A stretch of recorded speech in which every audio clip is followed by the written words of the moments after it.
Welcome to the Cities at Tufts virtual colloquium. I'm Professor Julian Adjerman, and together with my research assistants Ainsley Judge and Matt Sebar, and our partners Shareable and the Bar Foundation, we organise Cities at Tufts as a cross-disciplinary academic initiative which recognises Tufts University as a leader in urban studies, urban planning, and sustainability issues.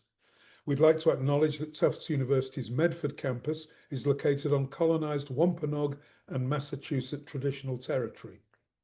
Today, we're delighted to host Dr. Daniel Laurison.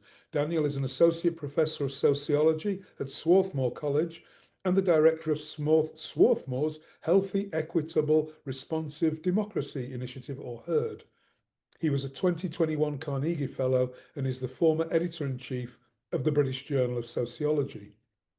His research is on issues of class, social mobility, racial inequity, and political participation. He is the author of Producing Politics, Inside the Exclusive Campaign World Where the Privileged Few Shape the Politics for All of Us, and The Glass Ceiling, Why It Pays to Be Privileged. Daniel, I think that's possibly the 2022 book, is one of the longest book titles, and I'm interested as a book author myself. He received his PhD from UC Berkeley in 2013 and has held postdoctoral research positions at the London School of Economics before starting at Swarthmore in 2016. He's worked as a volunteer and staffer for campaigns and in the non-profit sector as well as academia. Daniel's talk today is tackling the political disconnect, working class and low-income people on what politics means to them and how they might be mobilised. Daniel, a Zoom-tastic welcome to Cities at Tufts. Thank you so much for having me. And I'm so sorry I can't figure out what other app is using my camera so that it won't let Zoom use my camera. But I'm happy to talk to you all. And if I get a moment in between, I'll see if I can figure it out for the question and answer so you can all see me. But thank you, Julian, so much and everyone at Cities at Tufts so much for having me. I'm really, really glad to get to talk to everyone about this research and this report. I just noticed your very cute dog picture, Julian, but I will get started with actually talking about the research. The title is The Political Disconnect, Working Class and Low-Income People on What Politics Means to Them and How They Might Be Mobilized. That's also quite a long title. I guess maybe that's just a thing that I like to do. And I will just jump right into telling you about it. Now I got to make it switch. There we go. Okay. So the fundamental, sorry, that's one ahead. There we go. Okay. Now for real. This report takes its title from someone my team and I interviewed twice, once in 2018 and once in 2024. She wanted us to use the pseudonym Lala. She was and is a disabled 30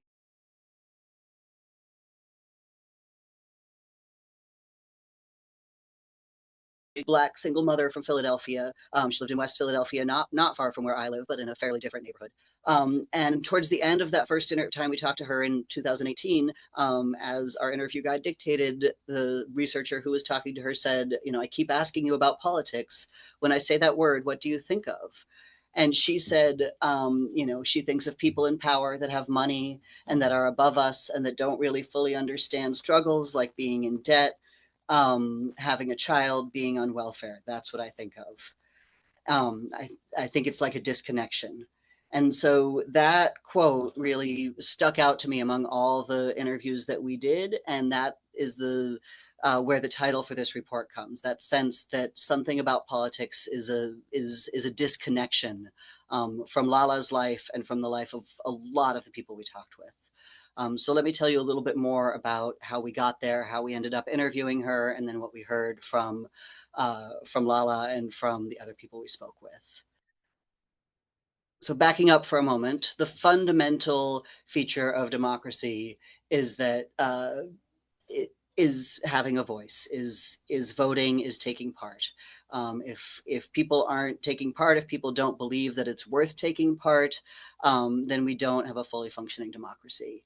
And I would argue, looking back at the last few elections, never mind what's actually happening now post-2024 election, even just looking at the last few elections, there's a lot to be worried about. So this chart shows the outcome of 2024 in a way we don't usually see, which is including the people who stayed home.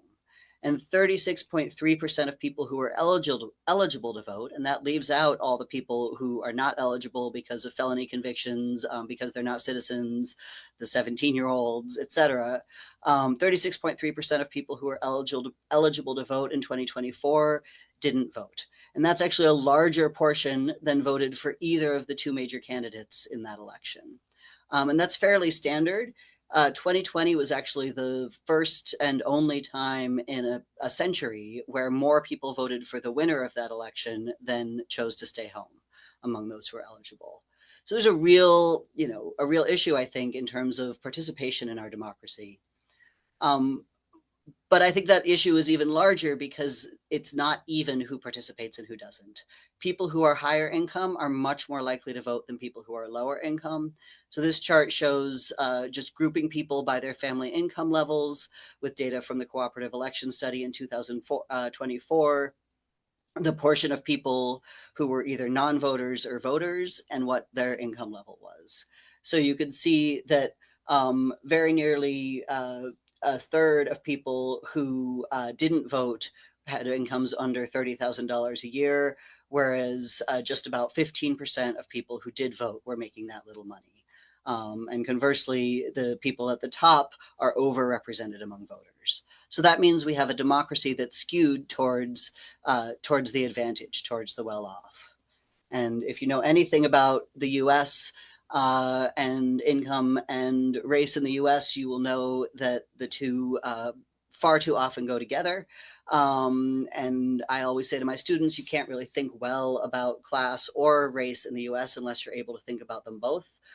So this chart shows something very similar, very parallel, which is that white people are also overrepresented among voters in 2024, and that's been fairly standard as well. There's some complications when you actually look at race and income together, especially in elections where Obama was on the ballot. Lower income Black people in that election actually voted at higher rates than lower income white people. But since then, what you see is this pattern where there's a decline in voting among all of the lower income groups and increasing race and class gaps, right? So another way to put that, or just taking you through what this chart shows, and then I promise we mostly get to stories and not so many pictures, not so many graphs and numbers all the time. But taking you through what this chart shows, the yellow lines are white people, or white survey respondents. The blue lines are Hispanic or Latino people who responded to the survey, and the black line, or the pink lines are Black respondents. Just two groups, the highest income and the lowest income. And what you can see is over the last couple of elections, turnout among high income people in all racial groups has been increasing, but turnout among low income people has been mostly declining, with a slight shift or slight variation for the Hispanic group there. So there's a race gap and a class gap in voting, and there's a class gap and income gap in turnout in every racial group. So again, what that tells you overall is our democracy is very skewed towards higher income people, towards white people, and especially towards higher income white people.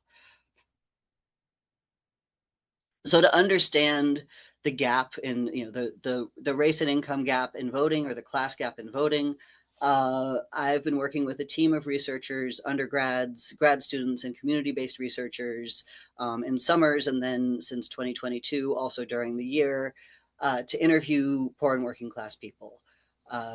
My theory of the case is that if you want to understand a phenomenon, it's best to talk to the experts, the people who are actually experiencing it themselves. And so we interviewed low-income people across race, across the state of Pennsylvania, both voters and non-voters. We didn't select on people's engagement with politics, but we asked everybody about how they engaged with politics, how they understand it. And this report is based on the 144 people that we talked to who either never said they never voted, or who were irregular voters who had voted occasionally, but not every presidential election, let alone more often than that. If you want to hear more about recruitment, I'm happy to talk about all the things we did. But two key things to know. One is that we offered anybody who was willing to talk to us $20. So that got us a lot of our respondents as a thank you. And we also recruited in large part with these flyers, as you see, but also with community-based researchers who had connections to the communities that we were trying to do interviews in. So across the people who worked on the project over the course of the last 6-7 years, the majority were themselves, and I count myself here, from working class or low income backgrounds, or the first in their families to go to college. And they were in most major racial ethnic groups in the US. So we were able to often match researchers to interviewees. So that's a lot of setup. What I want to talk to you about, though, is how people talk to us about the political disconnect. And by political disconnect, we fundamentally mean the gap between how people think politics ought to work, or how I think politics ought to work, how democracy ought to include everyone, and how regular people experience it. So there's a number of themes we heard. One is the sense that politics is just not something that regular, everyday people would do. So here's two quotations that illustrate that.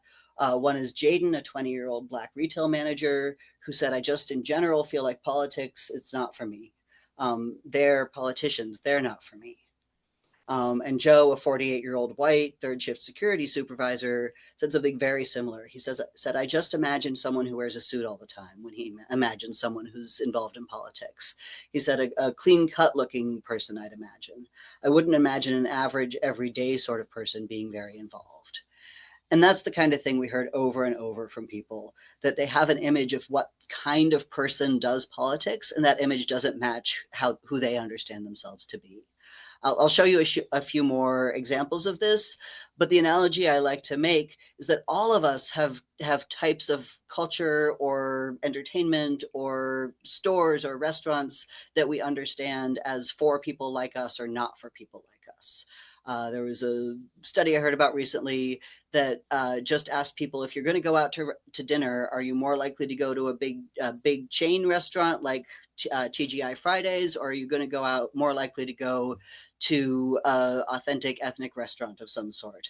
And there's a huge class divide in how people answer that question.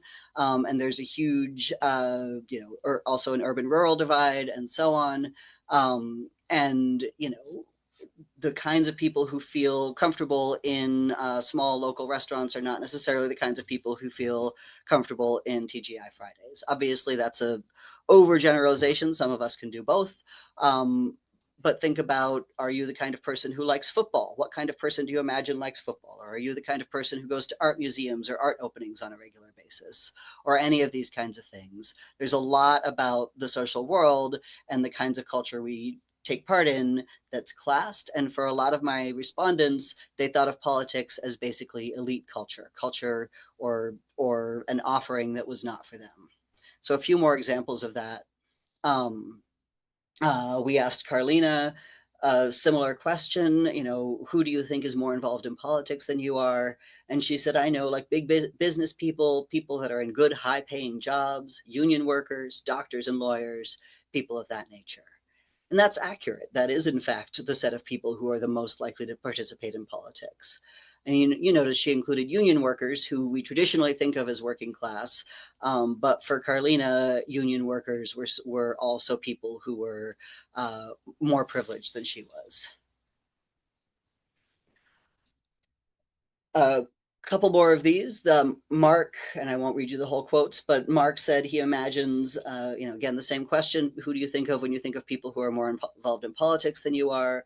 Mark said mostly suit and tie folks, black tie affairs, things like that. Koa said he imagines people who are totally into politics as a snobby person in a fancy suit or dress or whatever. We heard specifically suit and tie from a remarkable number of people, but we also heard all manner of other indications that they think of politics as classed and often also raced differently than they were, and gendered for that matter. Shifting a little bit, another theme we heard was about politicians specifically, not just sort of people who are really politically involved. Luna told us, Luna's a 37-year-old Black pharmaceutical operator. She told us, I will say a majority of them, talking about politicians, a majority of them are from backgrounds that, like they had a silver spoon in their mouth. Their parents already had plans for them, like they already had accounts for them, money for them. And that's true. The majority of politicians are from higher income professional managerial backgrounds or had professional jobs before going into politics. The plurality, I think, are lawyers specifically. And people really felt that people in politics just were not interested in their lives and did not care about their lives. So something we heard over and over was like what Adriana says here. She's a 33-year-old Latina factory worker when we talked with her. And she said, I don't think there's interest in the conditions we live in how we receive medical care. And I'm not saying this because I'm an immigrant. I'm just saying it in general. And Lala, when we asked her about, we talked to her just after the election in 2024, and she hadn't voted. And we asked her why, and she said, there's still violence, there's still drugs, there's still people doing illegal stuff. Nobody has made sure that everybody is safe in all of these communities. We always have issues in certain areas, and it seems like whoever's running tries to pander to the Black community, but I don't see anything changed in the Black community. So she felt like, and she said again when we interviewed her, it still feels like a disconnect. That's exactly what I think of. She told me, she told us that she just couldn't bring herself to vote for either candidate because it didn't seem like anyone was trying to make her life better. We can have a conversation about, the extent to which that's true or not true, but that's what it looked like from where she was, and that's the important thing for this report. A few more examples of the sense that things don't change and that politicians don't care about the communities our respondents were from. John, a 27-year-old Black UPS worker, said voting in a sense feels like a privilege. And that's pretty weird because people are like, it's your duty to vote. But it's like a lot of times things don't change even if you do vote. And Sonia just made an even bigger comment that no matter what, you're going to have rich people, middle-class people, low-income people. The rich people are always going to be rich. Poor people are always going to be poor. They're always going to have money. We're not. The last major theme that we heard that I'll tell you about, or the second to last, is that for a lot of our respondents, this was somewhat less common, but still from a lot of people, there didn't seem to be an important difference between the parties. Again, that's not my perspective, but it was the perspective of a lot of people, and I think it's understandable where they're coming from. So Sergio said, regardless of Democrat or Republican, it's all the same group of people who are making the decision. Thomas told us, I'm done with the Democrats, I'm done with the Republicans. The political party is all the same no matter what, and the government is going to elect who they want. The president is only a puppet for the people behind the scenes. So, I think, again, not my analysis necessarily, but especially with all the stuff coming out in the Epstein files about how many rich people were conspiring in how many ways to do how many things, you can understand where people are coming from. Lamar told us, this is on a similar vein, but coming back specifically to how people feel about politicians, Lamar told us about whether a politician would listen to him. He said it'd be much easier to get a cat to take a bath than to get them to listen to me. And Sylvia, who is also from West Philadelphia, unemployed, 33-year-old woman, told us politicians have a very predictable script at this point, and I'm kind of done hearing it. And she went on, she was very angry with politicians for not being interested in her concerns or her life, both as an unemployed woman and as a trans woman. So that's some of the themes we heard. The sense that politics is for other people, the sense that politicians don't care, the sense that things don't change and the parties aren't importantly different. But we didn't want to stop with just the problem. We wanted to also really focus on potential solutions. So in talking, from talking with our respondents and also from both from the original interviews and in bringing some of this back to some of them, we have three major suggestions for bridging the political disconnect.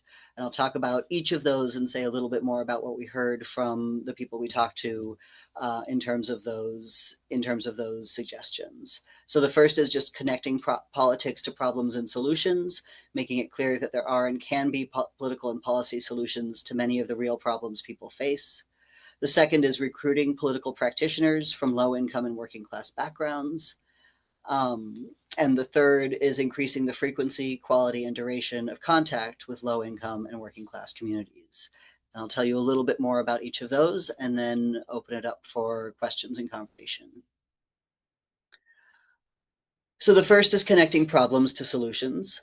One of the features of the way a lot of social policy in the U.S. works is that it's really hard to see how any given bill or act passed by Congress or even passed at the local or state level affects a program that is happening, even if behind the scenes you can tell that there is a real, that there is a connection between what happens in politics and benefits for people's lives.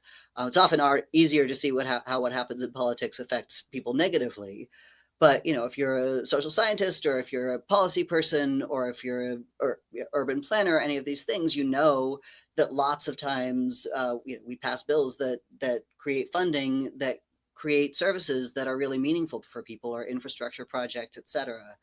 But the path from the bill to the effect is often very, very hard to follow. So I'll give an example actually from my partner's work. My partner works in Chester, which is the poorest city in Pennsylvania and one of the poorest cities in the country. And they have funding through one of the bills passed when Biden was president to do a number of things. They have a Healthy Start program. They have a program for doulas to go to births of low-income Black women in Chester, who have one of the highest maternal and infant mortality rates in the country. And those doulas make a huge difference in the quality of people's experiences and in their health afterwards.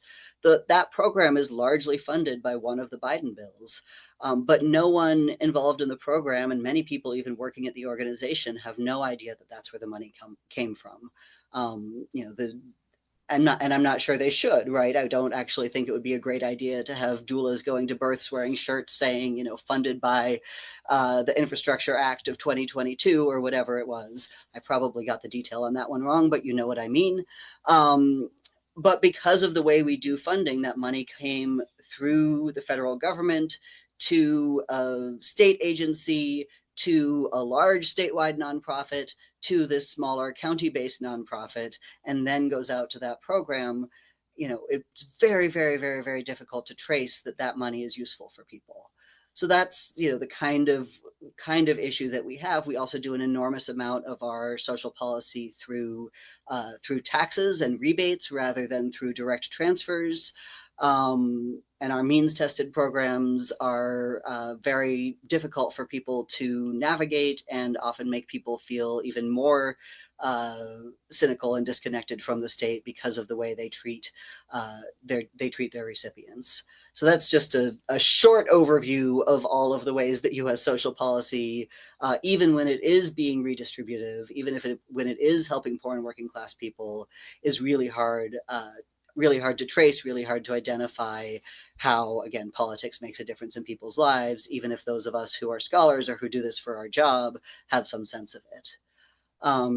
And so you may have already read these quotes as I was talking, but I'll just say briefly, Aria was really straightforward. She said, if I knew how it would impact me and affect my life, I would probably be more engaged. Now, I could tell her, but she doesn't have anybody in the world of politics making that case to her directly that she can see.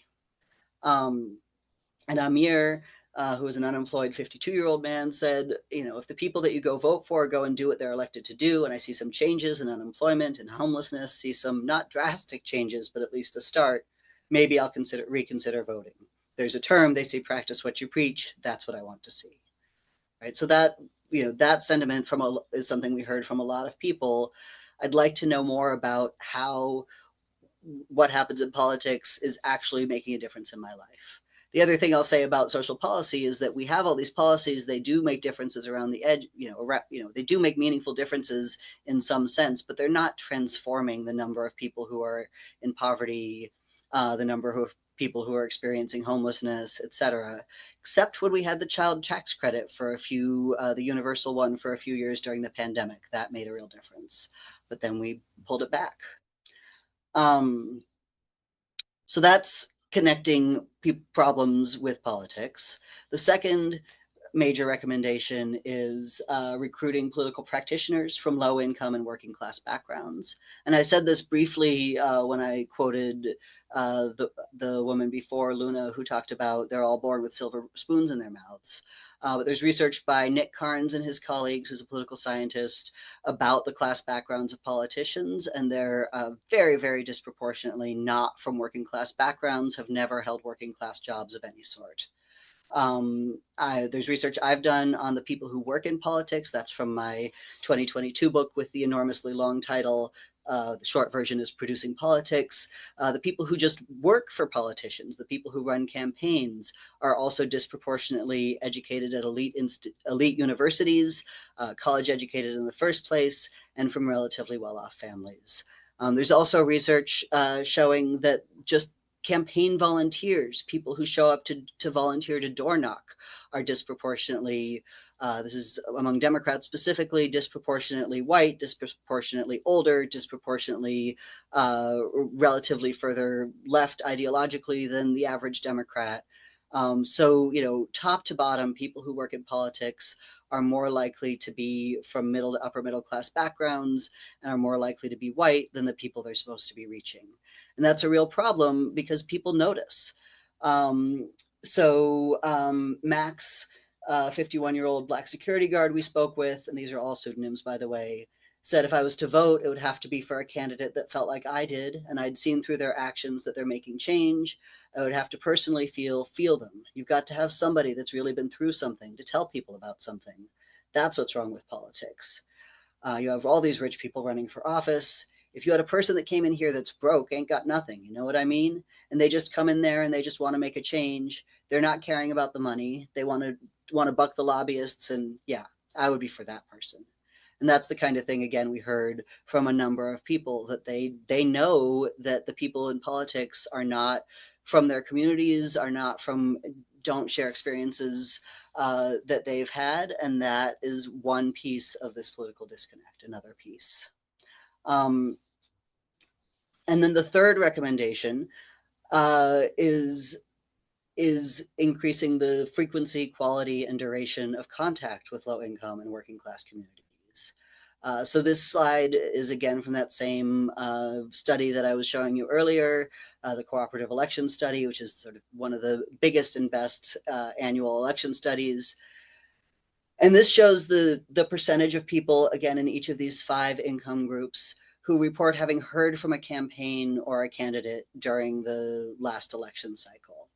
And what you can see is a really clear slope where the lowest income people are the least likely to report having been contacted by a campaign, and the highest income people are the most likely to report having been contacted.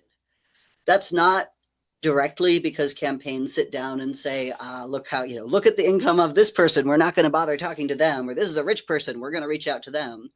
What happens is that campaigns and associated groups, 501c4s, PACs, et cetera, generally speaking, have access to a voter file.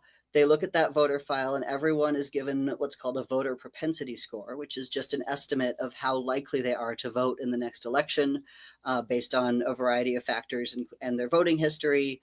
The people with low voter propensity scores, generally speaking, are ignored by campaigns. The logic, and there's some logic to it, is that if they haven't voted before, it's not worth our effort to make sure they vote. We want to target the people who are medium voters, who, if we go out and talk to them, there's a greater chance that they're going to turn out. And that probability is right. In fact, people who are medium voters, if you talk to them, they are slightly more likely to turn out than people who are less likely voters, on average, across the experiments that have been done. However, it creates a vicious cycle where the lowest income, who are the least likely to vote, are the least likely to get contacted. They don't get that contact that then increases the probability that they vote, and they continue to be non-voters. And one feature of being non-voters is that an enormous amount of our sort of political discourse, political strategy comes from political opinion, public opinion polls, and surveys. And a lot of those polls, especially the ones done by campaigns, but even often the ones done by news organizations, if they're horse race polls, ask people if they're registered voters or if they're likely to vote, and essentially hang up on people or cut them off of a web survey if they say they're not. So again, you get this vicious cycle of people staying home, then not being included, then having no reason to come out to the polls. And that, I think, it's not just the voting or not, or the one-off contact or not from the campaign. It's also a sense that they're not being listened to, as I talked about in the beginning. So, this is Marisol, a 50-year-old customer service worker, and she said, what would it take for me to get more involved? If I thought I was going to get heard, I might get more involved. And that's the kind of thing we heard over and over again. So I'll wrap this up in just a second, but I saw a question come by, and I meant to say this earlier, but I'll just say now, there's two really common explanations for lower rates of voting among people with fewer resources. And one is that they don't know enough. And there's a piece of that, as I said, that that they don't have a sense of how things are going to make a difference. But I would argue that's not ignorance, right? That's not that they just need some education. Because there's nobody making the case. So it's not like do civic education. It's give people actual information and give it to them from people that they trust. So a lot of these three recommendations, I think, need to go together. The people we spoke with were very, very cynical about what was said in campaign ads and speeches and so on. They needed to hear from somebody that they trusted in order to feel like they could make a decision to vote for somebody. So I'd argue it's not ignorance, although there's a piece of not knowing how politics connects to their lives for some of them. And the other argument that I hear from a lot of two other pieces. One is apathy, that people just don't care. But I think you could see from these quotes, they have a sense of what's going on in politics. They care a lot about what's happening in their communities. Some of the people we spoke with were genuinely sort of regretful about not feeling like it made sense for them to vote, but they just felt like it wasn't, they couldn't give their vote to somebody who didn't seem to care about them or be interested in them.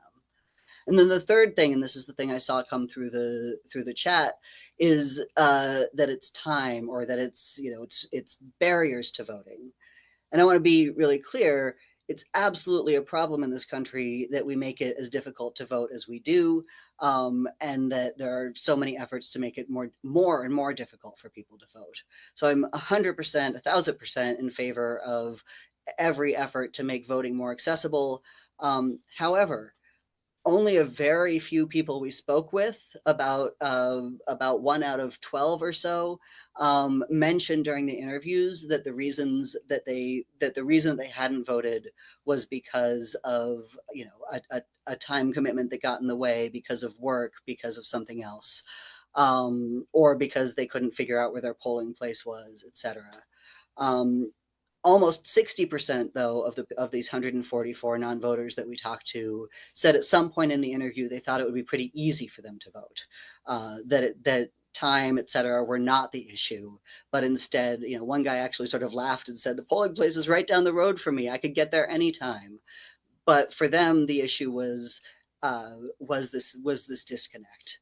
So, barriers are a real problem, but solving barriers is not what's going to change how engaged a lot of these people are with politics and whether or not they're voting. In fact, there are a few studies that show that when you make it easier to vote, you slightly increase everybody's rate of voting, but who tends to increase their rate of voting the most is the well-off people like me, and I imagine many of you on this call, who intend to vote every time, are very committed voters, but every once in a while, something genuinely does get in the way.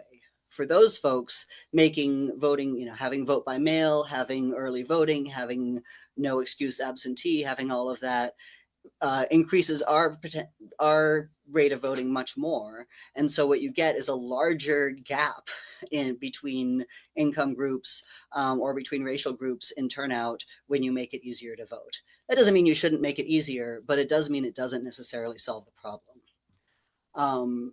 So to conclude, and then I'm very excited to have a conversation with all of you, this is just the last lines from the report because I can't think of a better way to say it than what I wrote in this report, which I have a link to for everyone who wants to go look at the full report.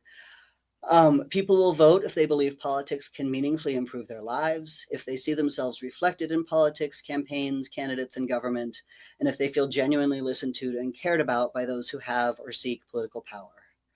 Lower rates of voting among working class and low income people are neither natural nor immutable. Someone asked me about that the other day, and in fact, at various times in this country, and even more so in other countries, the relationship between income and voting or other status markers in voting has been reversed. It's not automatic or natural. So it's possible to have a democracy that includes everyone. We hope this report will inspire everyone who cares about democracy to work to repair the political disconnect, to bridge the gap between the world of electoral politics and the lives of low-income and working-class people. Thank you. And now I'll open it up for questions and also see if I can get my camera to work. Here's just links to the report and a way to contact me if you want to hear more. Thank you so much. Wow, Daniel, thanks so much. And just for those of you who don't know, Daniel is the husband of one of the first graduates that I worked with when I came to Tufts in 2000. So thank you to your wife, Hannah Laurison, for suggesting you. This was a tour de force. And of course, I've got lots of questions and they're popping up in the chat. I've got a three-part question. Number one, I recognize what you've just described as happening in Britain and maybe in a lot of other countries around the world. So question number one is, have you seen parallel studies in Europe, in other parts of the world? Second part of the question is, what does it look like in Australia where you have to vote, where it's against the law not to vote? And third, you mentioned direct cash transfers. And I was just talking in my sustainable communities class about the Bolsa Familia in Brazil. Apparently, it's the world's largest cash transfer from the Brazilian government to parents to A, ensure their kids go to school, B, ensure they get vaccinated, and it has many other benefits. Are you in favor of direct cash transfers? So that's a three-part question, Daniel. That is I think I can remember all of them. So Britain's actually, so I had a postdoc at the LSE for 3 years, and I did a little bit of looking at income differences in voting there. And what I found, this was actually from a report someone else put together, in the 80s, there was no income gap in voting in the UK.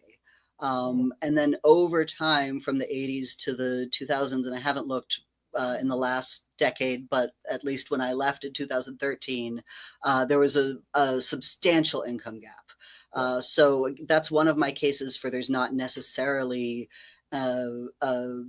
there's no necessary relationship between resources and turnout. In terms of Australia, I'm a little embarrassed to say I will look this up, but I don't know off the top of my head what things look like with universal voting. And then in terms of cash transfers, there's a lot of great programs looking at universal basic income and so on. I do think, I wouldn't say, well, it's an indirect route to getting people to participate more. And maybe not the easiest one. I think we're going to need really different politics in this country before we get, a chance to have universal basic income, at least at the federal level. And there's been some looking at whether universal basic income programs or various kinds of, guaranteed minimum, et cetera, increased turnout. It looks like the early days, but it looks like there's not a huge impact. But I wonder if that would shift, as they run for longer, and certainly if people could connect them to, like right now, they're mostly run by a few cities and Yeah. small nonprofits rather than the federal government. I will say, though, that it would certainly solve the problem of not, if it were actually coming from the government, it would certainly solve the problem of people not seeing how the government directly affected them. And there were a couple people we spoke with, including people you wouldn't think would be Trump voters. I'm thinking specifically of a older Black man who had been in and out of jail, who lived in North Philadelphia, who I interviewed in a McDonald's few days after I interviewed his wife at the same place. And he said, Trump sent me a check. And so, if I get a chance to vote for Trump next time, that's how I'm going to vote for. No one else has done anything for me. And again, not my politics, but you could see where somebody's coming from. Sure. Yeah. So, yeah. Yeah. So I'm just going to go down the questions. I realize you dipped in and out a little bit. So if one has been answered. So one of our alumni, Lily Link, I'd be curious how they would feel today, seeing what Trump is doing. If I was somebody who would have voted for Kamala but decided to stay home instead, I'd feel intense regret. Are you planning any follow-ups? Yes, I'm working on that with my current students right now. We're hoping it's our spring break, but we're hoping to start interviews as soon as we get the IRB on board in the second half of the semester. And I'm really curious about that as well. I mean, I know there were definitely people, we did some of these interviews during in 18 and 19 and a few in the summer of 20, but there was that whole pandemic issue. And there are definitely some people we talked to then who had not been voters, but seeing what Trump was doing in his first term, had decided to become more involved, had decided they would vote next time because they had to get him out. But there was also, I'll give you one sort of counter example, because I think one of the issues is the information environment. I talked to a man named, we call him Ryan, who's from Chester, although he was a white man, which is relevant because he told us in 2022 that he had voted for Biden in 2020 because he'd heard that Trump was a white supremacist and he thought that was not okay. But his friend had told him that was just a rumor. And that actually, Trump was going to be better for him on some other things he cared about. And so he was really feeling like he just didn't know where to get good information because he was hearing conflicting things. So, I'm curious what people will say now too, and whether, if they're hearing some of the things that are happening on the news in terms of ICE or in terms of all the other stuff, if that's going to shift for some of them. And I will let you know. Great. Okay. I think you've dealt with the barriers one from Mark Boker.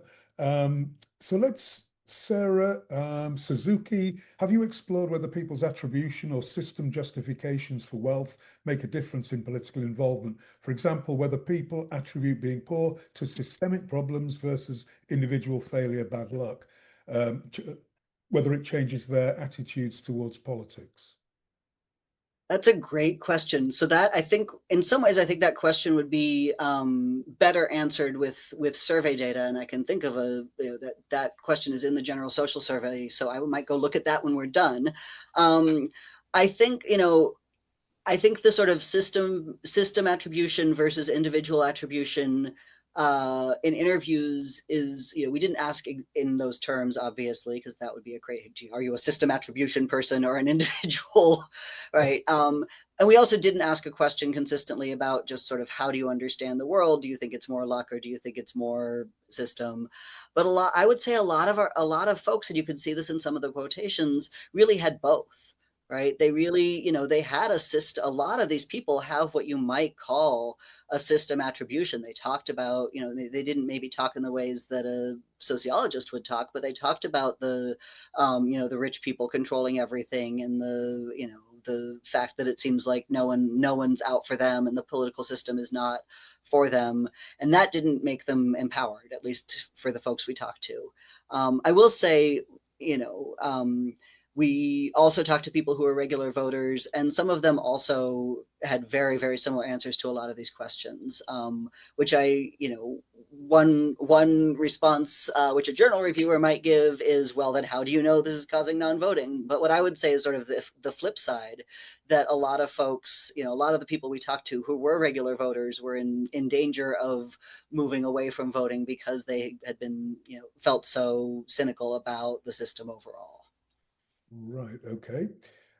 Tyler Stotland, a Tufts alum, is asking a three-part question. How would the trends you pointed to in the first part of the presentation differ if normalized for each race/income group's share of the total American population? How can we better communicate with low-income and working-class people, especially given that there's disconnect in the media news ecosystem too? And how can we engage with people more meaningfully outside of the election seasons? Having done political canvassing myself in low-income neighborhoods, I feel like by the time you're knocking on the door with an election imminent, it's too late. Those are great questions. I cannot do any sort of normalization operation in my head about the things that I first showed. But that's a good. But I understand what you're getting at. I think the first two slides that showed the share of voters by race income gives you some sense of what things look like if you matched the population.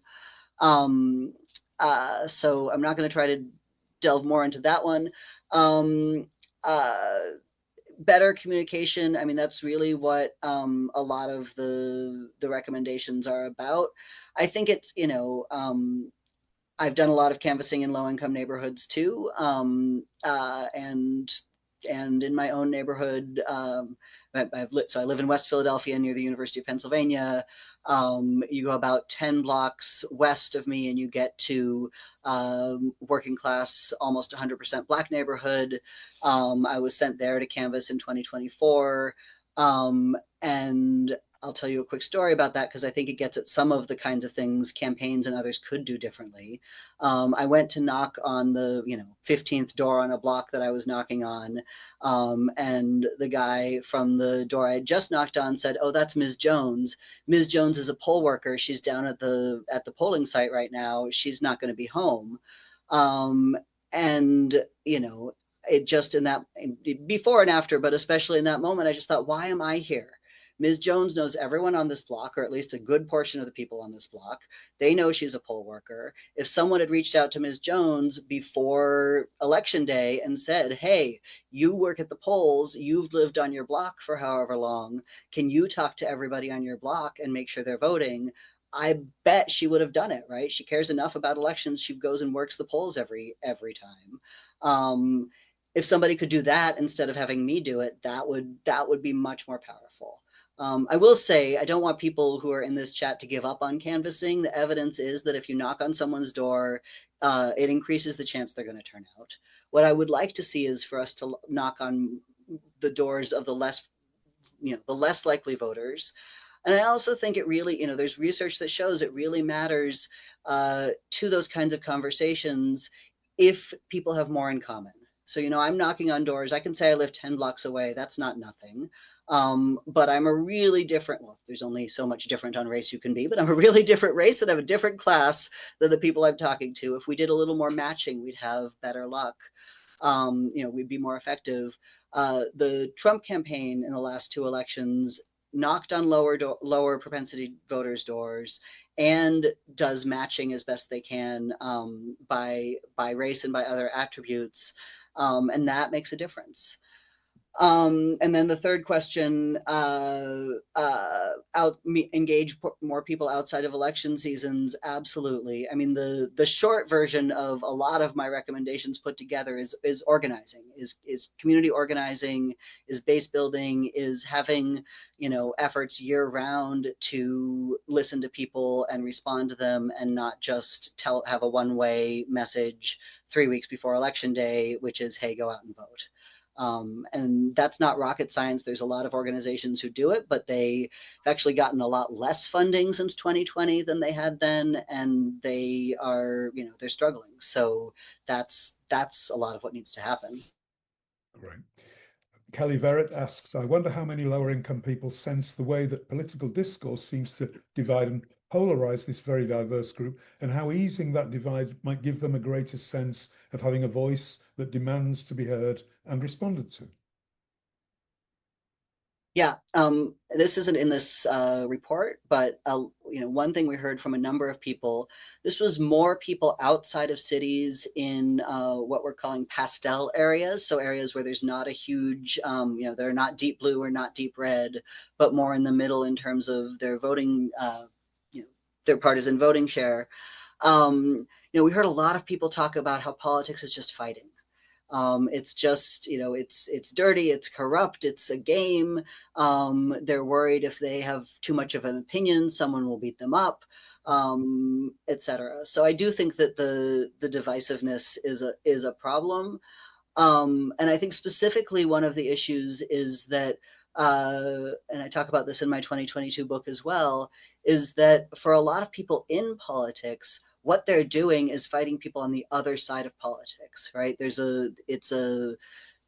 use the metaphor or the analogy in the book that, it's as if it's a football game, and, the ball is political power, and all the voters are is just the field the game is played on, right? And so there's this intense relationship between the two sides of, and often for good reasons. I'm very much on one side and very much opposed to the other and all the things it's doing, right? But when both sides cast each other as bad people and are only focused on the most politically involved, most engaged people on either side, you do get a sense from a lot of people that there's a game being played that's not about them, that's not including them, and that's unpleasant. That why would you want to be part of it? Right, okay. Lily Link, our UEP alumna, has just found a quick link to a Swiss study that found that compulsory voting does significantly shift politics to the left. And it looks like it's from one of your schools, LSE Oh. in London. So I think we can all take a look at that. But I mean, do you, either you or Lily, I mean, Mm-hmm. that's very interesting, isn't it? That compulsory voting significantly shifts politics to the left. Yeah. Yeah, I'm looking at that now. I haven't spent a lot of time looking at Yeah. compulsory voting, because I think it's probably a very one of the harder policies to get to from where we are here right now, for lots of reasons. But I do think it's worth considering.